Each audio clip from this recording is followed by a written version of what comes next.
ഇരിക്കുന്ന കൊമ്പ് മുറിക്കുക, നനഞ്ഞ ഇടം കുഴിക്കുക പോലുള്ള കലാപരിപാടികൾ കോൺഗ്രസിൽ പണ്ടുകാലം മുതൽക്കേ ഉണ്ടെങ്കിലും ഇപ്പോൾ അതിന്റെ കടുപ്പം ഇത്തിരി കൂടിയിട്ടുണ്ടോ എന്നൊരു സംശയം. യൂത്ത് കോൺഗ്രസ് സംസ്ഥാന അധ്യക്ഷ തെരഞ്ഞെടുപ്പിനെ തുടർന്നുള്ള മൂക്കുചീറ്റലും പദം പറച്ചിലും ദീർഘനിശ്വാസ മുതിർക്കലും ഒക്കെയാണല്ലോ ടിവിയിലും സോഷ്യൽ മീഡിയയിലുമെല്ലാം. യൂത്തിന്റെ ആയാലും മഹിളാ കോൺഗ്രസിന്റെ ആയാലും KSUവിന്റെ ആയാലും KPCCയുടെ ആയാലും സംസ്ഥാന അധ്യക്ഷ പദവിയിൽ നിലവിലെ രീതി അനുസരിച്ച് ഒരാളെയല്ലേ പ്രതിഷ്ഠിക്കാൻ പറ്റുള്ളൂ. പദവികളുടെ കിന്നരി തൊപ്പിച്ചൂടാൻ എല്ലാവിധത്തിലും യോഗ്യരായ നിരവധി നേതാക്കളുള്ള സംഘടനകളാണ് ഇപ്പറഞ്ഞതെല്ലാം. ഇതുപോലെ പദവികളിലെത്താൻ മിക്കവർക്കും ആഗ്രഹം കാണും. അതൊന്നും വലിയ അപരാധമായി കാണാനും പറ്റില്ല, പ്രത്യേകിച്ച് കോൺഗ്രസ് സംസ്കാരമുള്ള സംഘടനകളിൽ.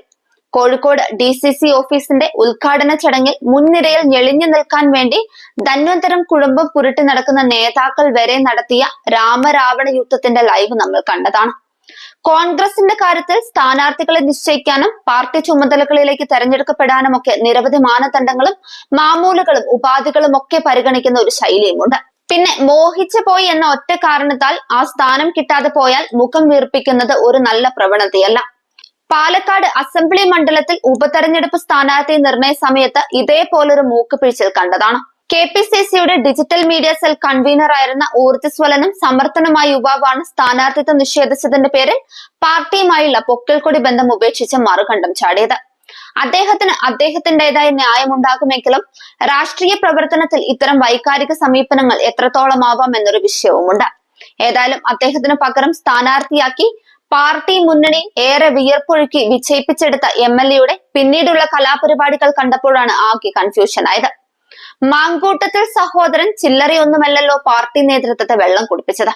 അദ്ദേഹവും യൂത്ത് കോൺഗ്രസ് അധ്യക്ഷനാവാൻ നടത്തിയ ചാത്തൻ സേവകൾ എന്തൊക്കെയായിരുന്നു?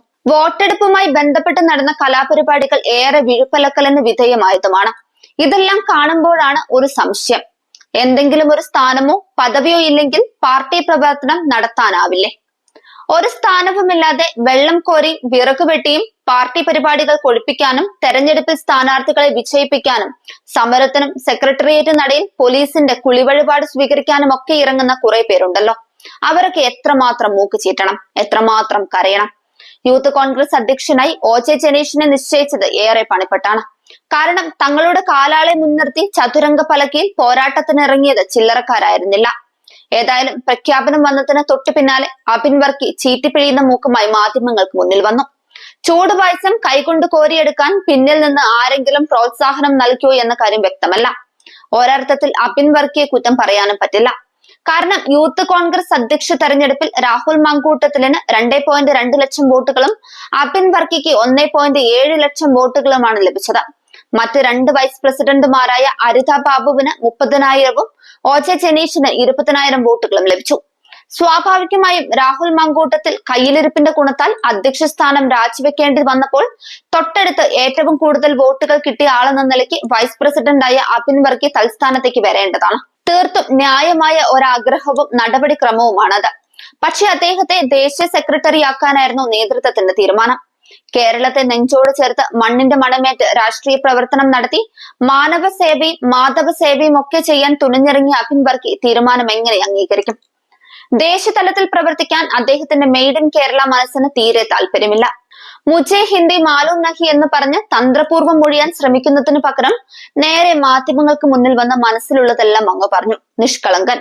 ഡൽഹിയിൽ ഇരുന്നു കൊണ്ട് കേരളത്തിലെ കോൺഗ്രസ് രാഷ്ട്രീയത്തെ KC വേണുഗോപാൽ എന്ന ദേശീയ ജനറൽ സെക്രട്ടറി എങ്ങനെ കൈകാര്യം ചെയ്യുന്നുവെന്ന് അനുഭവ ബോധ്യമുള്ള KPCC general secretary Sunny Joseph MLA Abin വർക്കിയെ ഓർമ്മിപ്പിച്ചു.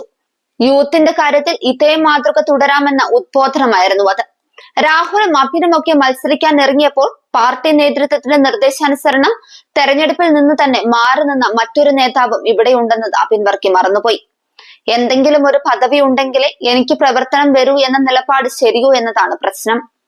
പദവികളിലെല്ലാം പാർട്ടി സേവ നടത്താമെന്നതിന് എത്രയോ ഉദാഹരണങ്ങൾ നമുക്ക് ചുറ്റുമുണ്ട്. പക്ഷെ അത് കാണാനുള്ള മനസ്സ് വേണം.